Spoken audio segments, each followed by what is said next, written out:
On today's show, the All-Star starting lineups are out and there are no Phoenix Suns to be seen. Will there be any Suns players at the All-Star game, or should there be? Plus, the three most tradable players on the Phoenix Suns. Yeah, we're going to talk about it, and let's do it next.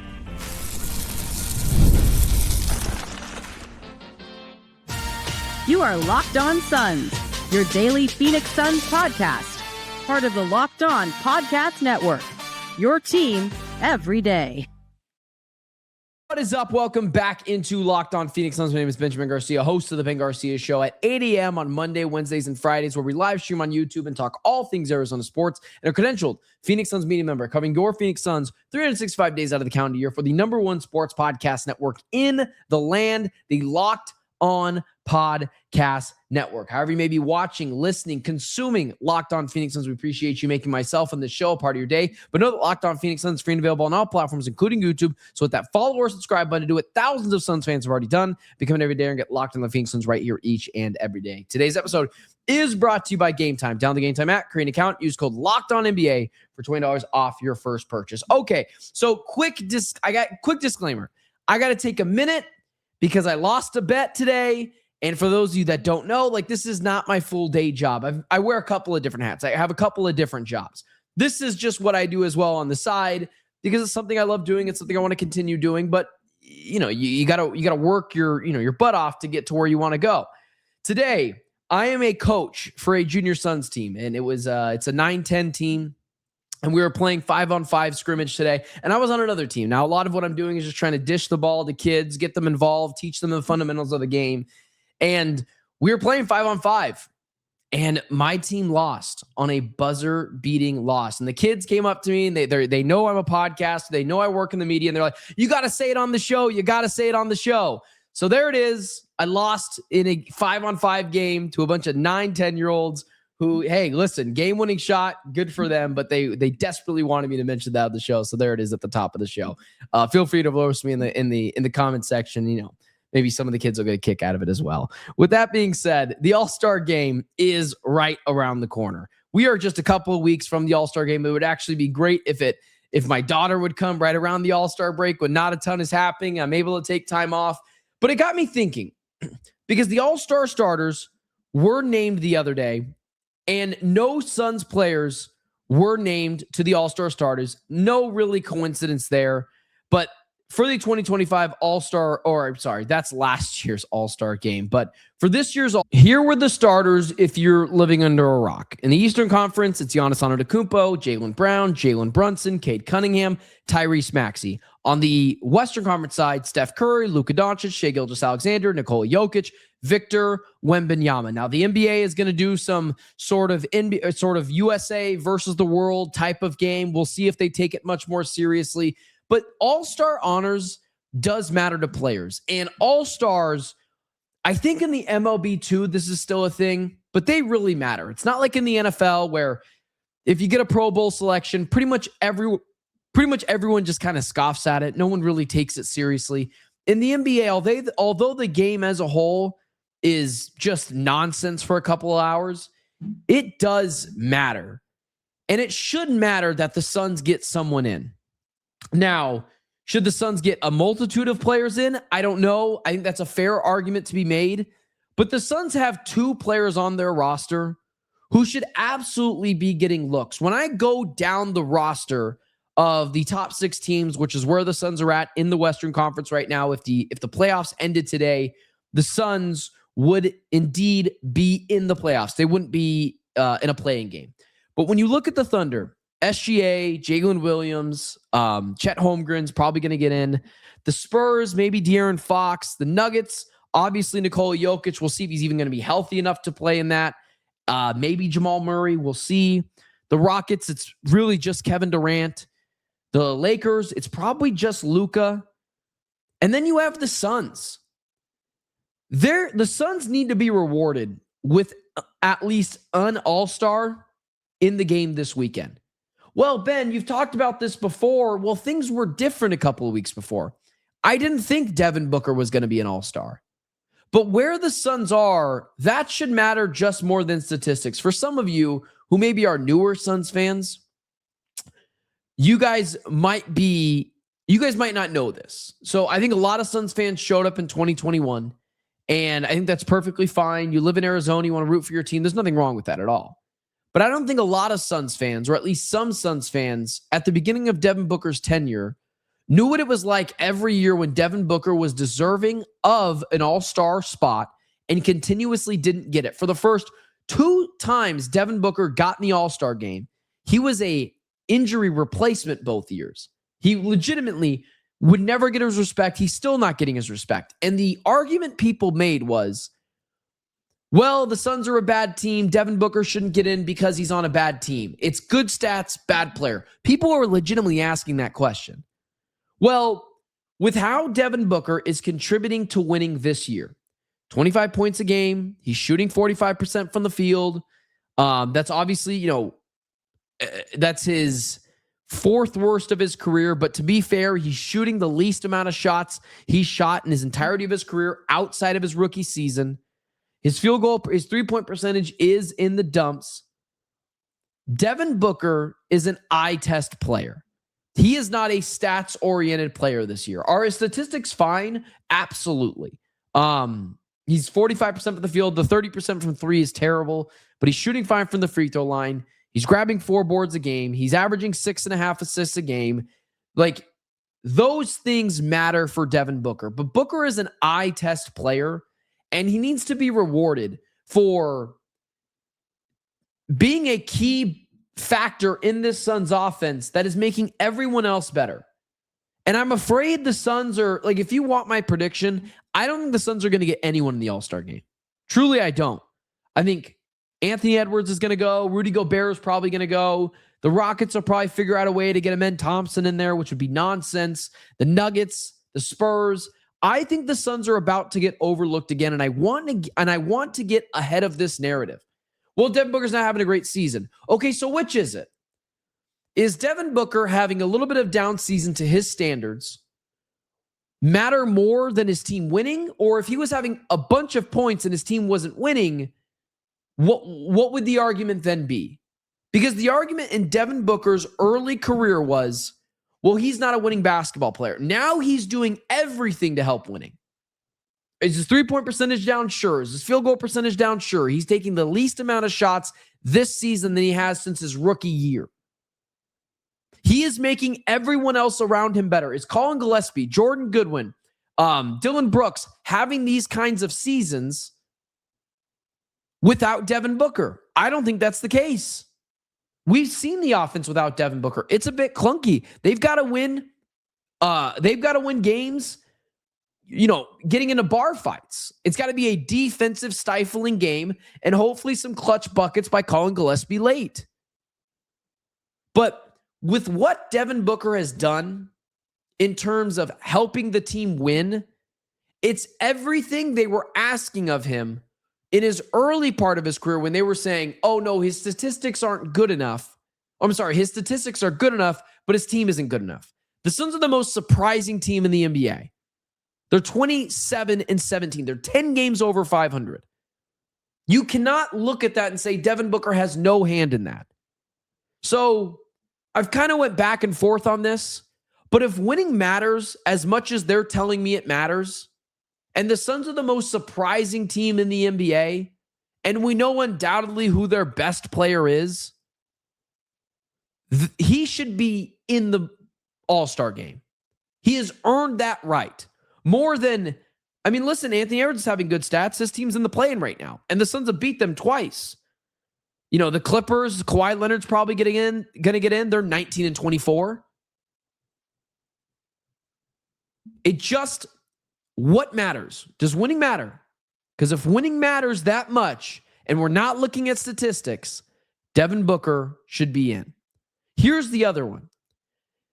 Dillon Brooks is making a really good case to be an all-star this year.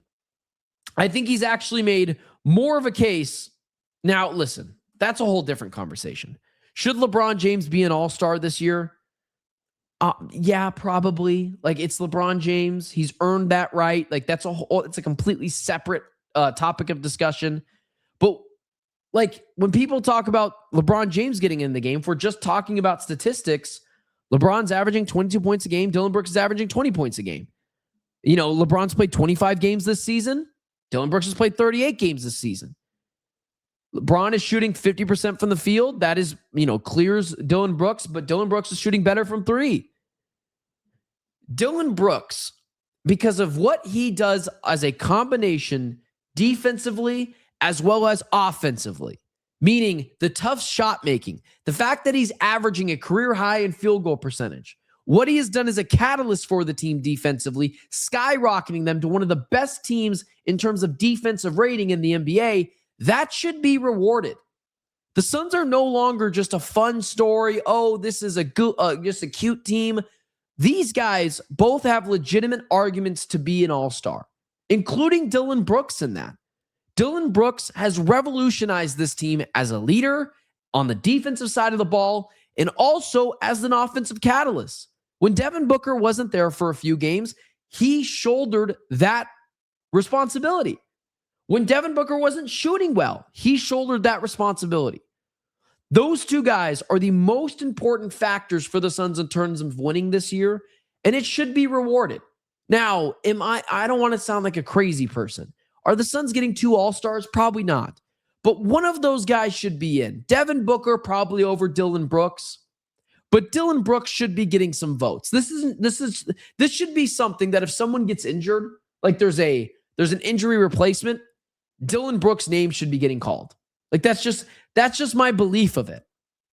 And I don't think it's fair to hold it against them because maybe they don't have better statistics than Anthony Edwards or, who else was it that was just under here?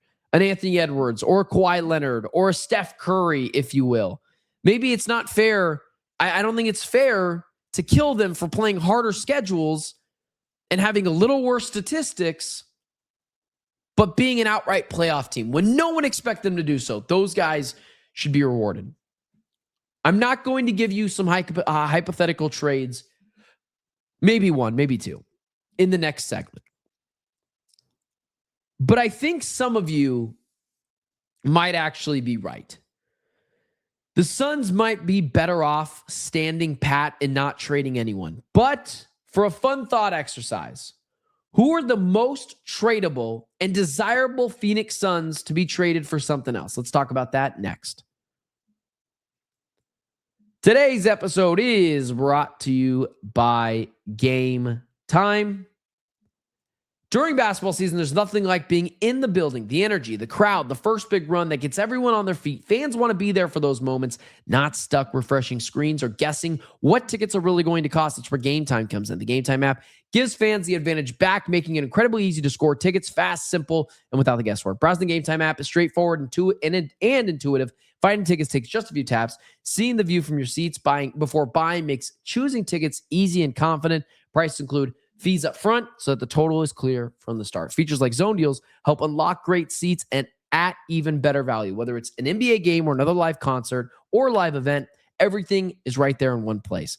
Take the guesswork out of buying NBA tickets with Game Time. Download the Game Time app, create an account, and use code LOCKEDONNBA for $20 off your first purchase. Terms apply. Again, create an account, redeem code LOCKEDONNBA for $20 off your first purchase. We also launched our Everydayer Club. Thank you for those who continue to sign up for that. Thank you for making Locked On Suns your first listen of the day. Thank you for making Locked On Sports Podcast Network the number one sports podcast network in the world. If you haven't already, go check out our Everydayer Club. It's $5 a month. It's access to an audio-free version of Locked On Phoenix Suns. It's an invite to the members-only Locked On Suns group chat. I'll be hanging out in there as well. Exclusive access to national bonus shows. A members-only Locked On merch store with exclusive gear. A 60% discount off additional Everydayer Club member-level subscriptions because it's hard to just pick one. Thank you for continuously supporting Locked On Phoenix Suns.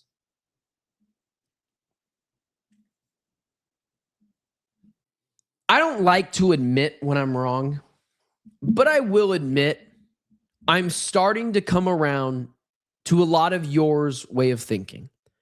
I think maybe I was a little too aggressive. Like I saw today a trade that John Voida, my guy, put out on social media, and it was like Royce O'Neal and a second-round pick for Bobby Portis. I might do that. Bobby Portis is a little bit bigger, shoots 40% from three, but This, and I think I'm just starting to think about this. This is a transition year for the Phoenix Suns. It's a transition year for the Phoenix Suns.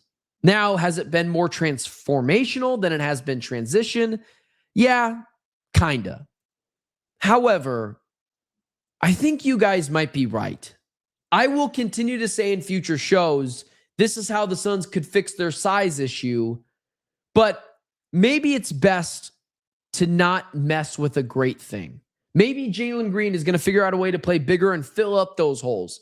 So I don't know if I'm there yet, but I'm starting to come around on the idea that you guys might be right about trading anyone on this team this year. It's a transitional year. I got a little greedy. And how much is, let's say, Bobby Portis going to really help this team? I think there's an argument to be made I might be overvaluing it a bit. I don't know if I'm actively there, but I'm getting closer to that. And it also got me thinking about this topic of discussion. Who are the most tradable players for the Phoenix Suns? Well, number one is Grayson Allen. What he has done physically on the defensive end of the ball, I don't think he's a great defender, but I think he tries really hard, which I think matters a lot. And the fact that he is more physical than other guards on this team, that might help mask some of Jalen Green's deficiencies defensively, like he does with Devin Booker's. But he is clearly a hot commodity, 40% from three, good, not great defensive player. He is something that is truly valuable. Now, remember, the Suns told us in the offseason they were trying to shop Grayson Allen and everyone else said no. I think a lot of teams are wishing they would have taken that deal, but they didn't. And Grayson Allen is easily the most tradable piece for the Suns. But I got to get out of fantasy land. Every team that I see that might use a Grayson Allen, they don't have a proper piece I want back. And I'm not just trading Grayson to trade Grayson. He's a very good player. So that's the first one. Grayson Allen, who feels like someone who I'm going day by day and saying, yeah, maybe I was wrong on that one. Maybe I was wrong. I might not want to trade that guy. He fits too well here. He's physical. He's having a career year. Maybe we explore that conversation again in the offseason. But he's number one. Number two, Royce O'Neal. Now, I meant to look this up before the show, but I'm like 95% sure Royce O'Neal's contract is expiring after this season. That might not be true. It might be the year after. No. Wow. I was way wrong. I'm happy I didn't run with that for the show. His contract has got 3 more years on it. Now it's $10 million a year at age 32, age 33, and age 34. So who knows what those, are going to look like, but he's a free agent in 2028.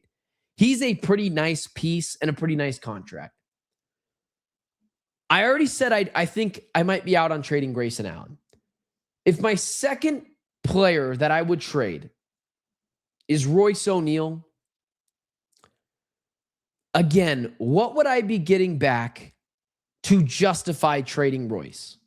Now, if John Voight is right and you could trade Royce O'Neal and a second-round pick for Bobby Portis, I might be into that because I'm getting a bigger version of Royce O'Neal and I think a tougher version. I mean, Bobby Portis, I think, would fit in great with the culture here. But do I think, how logical is that? I don't think it's super logical. And then that brings me to that as well. Why would I want to trade Royce O'Neal if I'm not getting adequate value back? And if I don't have the picks to help supplement Royce O'Neal to get something even better, why would teams listen to that? So there's that. I think I'm open to trading Royce, but again, am I going to get enough to satisfy my hunger for a bigger player? I'm just not sure. And then the last one, Nick Richards. I would trade Nick Richards. Nick Richards is the third most valuable player on this list. And I would trade him. Really, I would.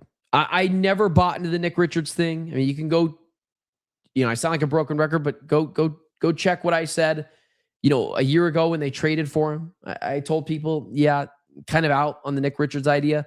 3 second-round picks and the salary cap filler and Yusuf Nurkic. Don't love that. I mean, God, this team might have just been better off with Nurkic, who's been playing pretty well this year.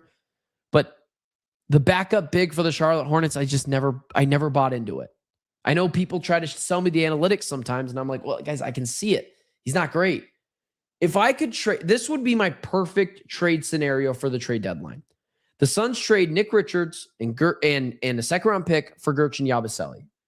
Yabusele would be the only trade I think would get me fair value back, and I think the Knicks might do it as well.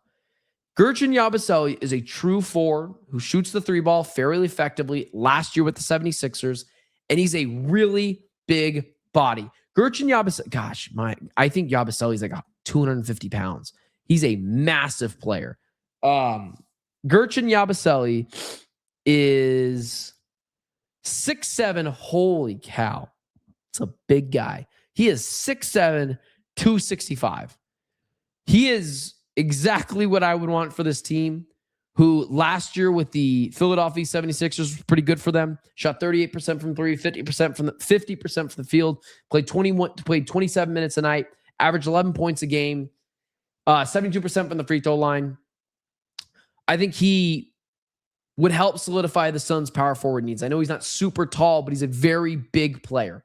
And I think that'd be interesting. But when I talk about the most tradable Suns players, I'm starting to grow like you guys feel and maybe just write it out for the rest of the season. Let's talk about this Atlanta Hawks preview, and let's do it next. Today's episode is brought to you by FanDuel. Guys, it's Friday, and Fridays always feel different during basketball season. And FanDuel is making them even better. Every Friday night before the game tips off, FanDuel gives fans a new way to kick off the weekend with NBA Happy Hour. NBA Happy Hour is your official pregame and limited time window where special offers drop right inside the FanDuel app before the action starts. Fridays from 6 to 7:30 Eastern have become appointment viewing with the NBA Happy Hour. Opening the FanDuel app during Happy Hour always brings something new, boosts, bonuses, and surprises. It's an easy way to check the weekly special before tip-off and make a move before the window closes. The timing is perfect, right before the games, right before the weekend starts. It adds extra energy to Friday Night Basketball without overthinking it. So before tip-off, check the FanDuel app and see what's dropping during NBA Happy Hour every Friday from 6 to 7:30 p.m. Eastern. A little basketball, a little action, and a whole lot of Friday energy. That's NBA Happy Hour only on FanDuel, the official sports book partner of the NBA. So let's talk about the Atlanta Hawks. You know, it's so funny. When I was doing this preview, I thought the Suns played the Hawks today. I don't know why I thought that, but when I was going back and I was preparing for this, I was actually scheduled to do this yesterday until I realized, oh, no, the Suns don't play the Hawks today. But have no fear. It's Friday. Let's talk about this game. So I've already mentioned the Atlanta Hawks are a really good matchup for the Phoenix Suns. They've got players that they can throw at Devin Booker. Like, I expect this to be like a bad Devin Booker game. Unless, of course, Jalen Green, does the patented Jalen Green go off for 30 points in a game and help ease and alleviate the pressure from Devin Booker. I just think this is probably going to be a tough Devin Booker game. These are the types of players that give him a hard time. Nickeil Alexander-Walker is one of those players. Lengthy, rangy defender. Dyson Daniels, elite level defender. Big, just can absolutely stuff Devin Booker in a locker when it comes to shot creating. And then Jalen Johnson. Jalen Johnson as well is another player that can make life really, really hard on Devin Booker. So this is going to be one of those things where Dillon Brooks and Jalen Green have to come ready to play. I know it's unfair to ask for Jalen Green to already get back in rhythm and know how he's going to fit for the Suns, but it's there's got to be something more from last game. For Jalen Green, you're building on each and every game, and tonight needs to be for Jalen Green. He's got to build on that next game and help try to find a way to alleviate some of that pressure from Devin Booker. Because Jalen Johnson, Dyson Daniels, Nickeil Alexander-Walker, I will say it till I'm blue in the face. Those type of defenders give Devin Booker a hard time, and you know they're going to swarm him consistently like every other team does.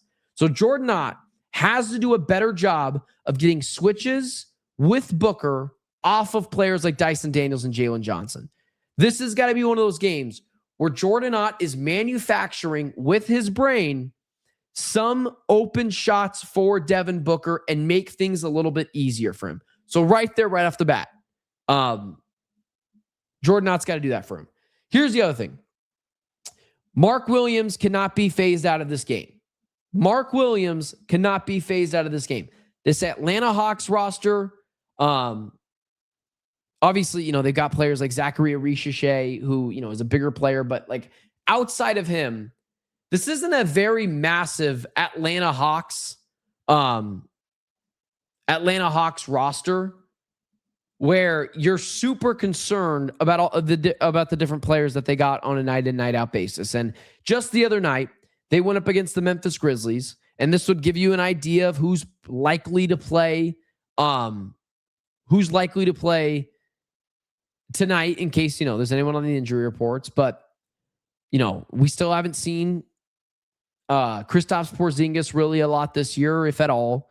Zachary Richichet was hurt the other day. He had a knee contusion. So their tallest player that they've got in their lineup is 6'10", Onyeka. I can't even pronounce it. Okongwu. I know it's Okongwu, but I can't say his first name. Mark Williams cannot be phased out of this game. Mark Williams, 7'1", a big player. He needs to be slashing to the basket, getting in passing lanes, but more importantly, blocking shots and helping the Suns get out in transition. Yes, although the Hawks are not a massive team, you look at some of the players on their roster. Corey Crispert is there now. He's 6'6". Jalen Johnson, that is a 6'8", lengthy wing who we've talked about before. Nikhil Alexander-Walker, 6'5", bigger guard. And then Dyson Daniels, who's 6'7", 199. They are not the biggest roster, but they are a lengthy roster. So what you have to do is get out in transition and not get in half-court offense where those lengthy, rangy defenders can get their hands in passing lanes and make it tough on you offensively. You, as a Suns team who does not play with a lot of pace, need to pick up the pace in this game. Don't get in a half-court offense. Allow them to get in their half-court defense and get their hands in passing lanes and get off on switches and make things easier for them. And Mark Williams has to play a role in that. He has got to put the pressure, slashing to the basket, and as well as blocking shots and getting this team out in transition or just deflecting passes, ripping the ball off the rim.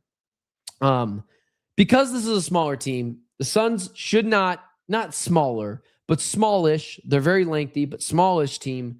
The Suns got to do a better job on the rebounds. This should not be a game where the Suns are out rebounded by 15. This is not a massive team. This has got to be a collective effort from the get-go. We're going to rebound the ball. Also, take care of the basketball. Like, clearly, Suns are a bad assist-to-turnover ratio team. I think they're bottom 5 in the NBA, according to NBA.com. They've got to do a better job taking care of the ball. The Suns have an opportunity to win this game and go 4-2 on their road trip, which is better than I thought that they would do. They're also riding a 3-game win streak. They could be in a 4-game win streak by this time tomorrow. But when you look at the Suns' schedule ahead, Suns win this game. They're really playing with some house money at home for a lengthy homestand. This is an important win for the Suns. You win this game, you go 4-2 in your road trip. Good teams do that. Good teams do that.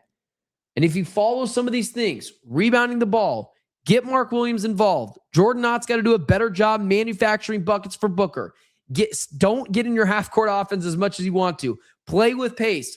Get out in transition. Force turnovers. And as well as limit the turnovers. Suns have got to do a better job limiting turnovers. If they do all that, Suns should come out with a victory. My prediction, I think the Suns do win this game tomorrow. I think we're talking about a 4-2 road trip. I think the Suns get some revenge on the Atlanta Hawks. With that being said, guys, hit that like, share, subscribe button. Follow me on all social media platforms at Ben Garcia Show. Thank you for continuously being here and supporting the show. Without you guys, this is not possible, but thank you for continuously doing that. And reminder, there will be a show tomorrow post Atlanta Hawks Suns game. So what is that? The game's on at 5:30. It'll be over at 8. Show will be up at latest by 9. So keep an eye out for that. Thank you for tuning into Locked On Phoenix Suns. And we will talk to you guys tomorrow.